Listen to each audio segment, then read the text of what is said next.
Hello, everybody, and welcome to a very special episode of Coaching While Black. We are here in New Orleans. My name is Armond Richards. I am a longtime trainer with the Center for Healing and Justice Through Sport, and I'm here with... And I'm Alecia, Ivery. I'm also one of the trainers here for CHJS, and I'm excited to be here chatting with you. We are here to talk Generation Z and how to handle sort of coaching that demographic. And Alecia, mostly you coach middle school. Yep. So this is a decade now, my 10th year coaching middle school girls. It's been fun, but yes, as we'll talk about, it's some up and down for sure with that age group, but it's a fun journey with them for sure. So Gen Z is defined as 12 years old to like mid-20s as of today. Yep, so like 97 to 2012, that's that age group for sure, yep. And I coach middle school boys, and so I have a little bit of experience in this demographic. So, that being said, what are we seeing out there that's sort of different than what we've seen before? And I know for sure this year in particular, the past couple years, I had to download TikTok, right? Because all the references, all the things that they say, I'm sitting there having conversations, and I'm like, wait, I'm lost. Right. Y'all gotta tell Coach Alecia what she should be looking, what does that mean? Repeat it, speak it in, my terms. So I had to download TikTok because social media is definitely something they interact with a lot in practice and outside of practice. They're in the hallways doing their warm-ups, but to TikTok dances and things like that. So it's like really trying to figure out that media piece as a coach, because you can use it for good because they use it, so might as well figure out how to integrate that. How to be intentional about it. But definitely that media, and then also issues with media. The pluses and minuses, I've been seeing a ton. I mean, this is a generation that is living in a brand new world. Yeah. The first generation that has the internet, social media from the day that they were born. The entire lives, yes. So like the way that they communicate, the way that they perceive the world, and everything that that's doing to their brain is new. And it's wild and it's scary in a lot of places. And so like, what would you say are some strategies that can help coaches, navigate these troubled waters? For me, I just try to embrace it, right? And then incorporate it into our practices. So I'll send them YouTube videos like, hey, this is a drill you all can do at home. Or, hey, this team, we trying to run this offense, they run it really well. Like, let's try to watch that and then come with any questions. Yeah. So I try to utilize that a lot. And then also our group chats with our team. I was a little nervous getting into middle school group chats because I'm telling them, like, this is the only time we're using this for basketball purposes only. I don't want to hear anything else, or I don't want to be a part of any other conversations outside of what we talk about. But just seeing them before games hype each other up, being like, hey, we got to win, or hey, we got to do this, is like so cool. I had to screenshot it because my heart was like, oh, they're really encouraging each other. Like, they're really ready and they want to win this game. So it's just like really just embracing it because they're going to use it. Finding ways to create like a safe space in this landscape that seems so unsafe to a lot of parents. Like, it's hard to know when is even a good time to give your child access to this sort of... Yeah, and for you, what are you thinking? Because I know you have a kindergartner and a first grader. Right. You got a while to think about it, but like, what is that for you? Like, when do you think you're gonna like... Technology, it is amazing how often I go to my little kids for like technology help. They're just so comfortable with diving into the problems that technology brings, whereas I, at 40 years old, am still really shaky about a lot of things. So I definitely know that with them growing up, I'm gonna have to become more adept at technology and all that that brings. But it's a scary thing because it is such an unknown, and like, pro teams are utilizing technology in a variety of ways. College teams are utilizing it to recruit and get their kids to perform at their best. And it's like, when is it too much? When do you start that kind of thing? It's just also amorphous. Like, it's hard to know what the right thing to do is. And for parents or just coaches in general, of like people thinking young people aren't using media when they say they don't have phones or whatever, but they find a way to use it anyway. So it's like, why not? Or how do coaches and parents, figure out a way to keep it where, they can monitor it, make sure it's safe, but then they're also using it in a proper way. Because one of the programs I worked with over the summer, that was a big thing during summer camp, of like things that they were going over or getting into outside of our program, and then they're bringing it inside. Right. And then a lot of drama happened with that. And then girls utilizing other people's phones because they didn't have it. So it's like they're gonna get a hold of it anyway. And that's such a crazy thing. Yeah. Like, and you were mentioning that last night, and like it was insane for me to think of, because my phone is my phone. Right. Letting somebody else use my phone is such a treat, and it's an honor for that person. I've let you into my personal life. You have my code, you can scroll my stuff. But when I was a kid, I wasn't nearly so strict about my possessions. And to think that a kid who has a cell phone is just easily gonna let their friend who doesn't do all the stuff that we as parents are like worried about them doing. Yeah, and they do, because friends, they want to be friends, so they're gonna let you use their phones, make your account, you log in on theirs, right? And then things happen with that piece, and that's that pluses and minuses of that social media. Like, we think that we're keeping it from them and they're gonna be protected, but they're gonna, like, again, find a way to access it because they don't want to be left out. Sure. And that's one of the ways that they communicate, right? And that's one of the pluses of like social media and just this Generation Z, right? Of like all the things they get into and how they use it to find their voice and build those connections. And we talk about how important that is, especially for middle school, right? For the girls, we talk about with coaches and training, how like if they don't have their friends or if they don't feel connected with their coaches or each other, they're not gonna stay in the sport. So how can we continue to foster that and utilize the social media, even though sometimes coaches don't want to, sometimes we gotta suck it up and evolve and get with that, because those connection pieces are big.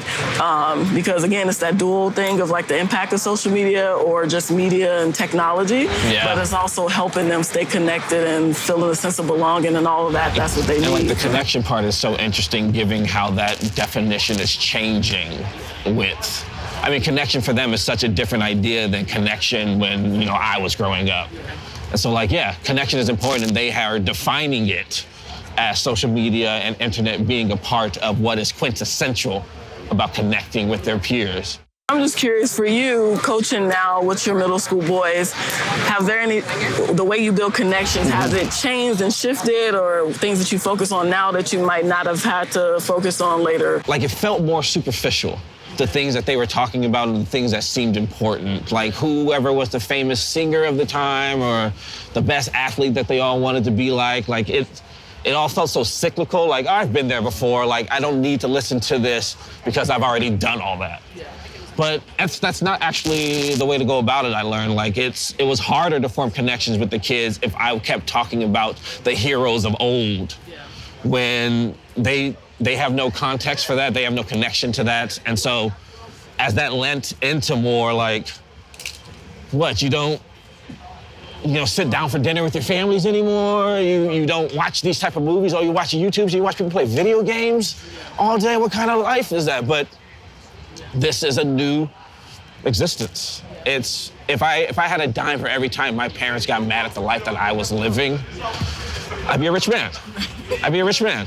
So like, this feels natural in a lot of ways. My reticence and my aversion to like adopting a lot of what's new feels natural. But if I want to be effective as a coach, I feel like it is important for me to at least know and not just dismiss it out of hand because the youth are the ones that's bringing it to me. I think that's a big thing when you said, like, don't dismiss it, because just because we don't understand it at this moment or it just don't make sense to us, I'm pretty sure people felt like that with us. But it's like really being genuine and being like curious, because for me, that's what I do and how I build those connections. I just ask a lot of questions and be like, well, you said this or you do this. That's what y'all do for fun, right? Like, okay, tell me more about that. Yeah, well, what is that exactly? You know, I don't know. Like, what is that? And I think they appreciate me just being curious and not judging, because I do think a lot of the adults maybe look and be like, oh, here they go again with this. And to have that, you know, adult that's like, oh, they're actually curious and interested in what we're doing or saying, and they're not judging us because they feel like it's like, you know, not what they know, I think is really important in that piece. And again, that's all this age group on is just like to find their place in this big old world. And there's so aware of so much stuff that's going on. And I think of like way more aware than I was at their age of like just common worldly things. World things, yeah. The amount of worldly events that these middle schoolers are able to talk about blows my mind. And I sit and listen. I'm like, y'all know about all of these things, like, and have thoughtful opinions and perspectives. And that's what that technology and stuff, it gives everything to their, like, right at their hands, and they can like make those thoughtful, you know, like opinions. But then also just the nature of like sports and how like your brand at this certain age and being aware of that. And they talk about their brands in like middle school and high school, and that's how coaches are seeing them, right? And just your footprint is helpful, or you have to be aware of your internet footprint, online footprint, because coaches are looking at looking at everything. All of that. So it's like they're utilizing it to be able to put themselves out there, but then keeping them like, you got to watch what you say as well and do.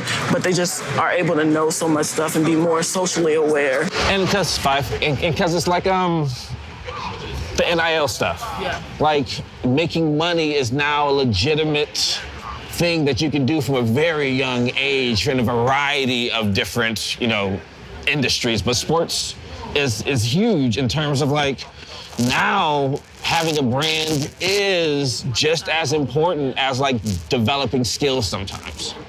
And I feel like that's tough for a lot of like old school sports fans, enthusiasts, coaches. Is like, where's the love of the game? This generation doesn't understand the passion. They're reading books on the sideline.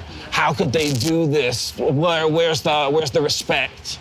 But you don't feel like it's that way, right? Like it's about regulation and about how you maintain my level of performance. Yeah, and being able to empower them to do all those things, because at first, like, athletes were like pretty hesitant of getting involved in like worldly topics and picking the stance and being able to articulate that. And that's just something that this generation, seeing other athletes being able to step forward and advocate for whatever they're passionate about, I think is super cool that they get to have those examples and be able to, again, later on in life, if they're playing college sports and being able to make that money and utilize that social media, why not?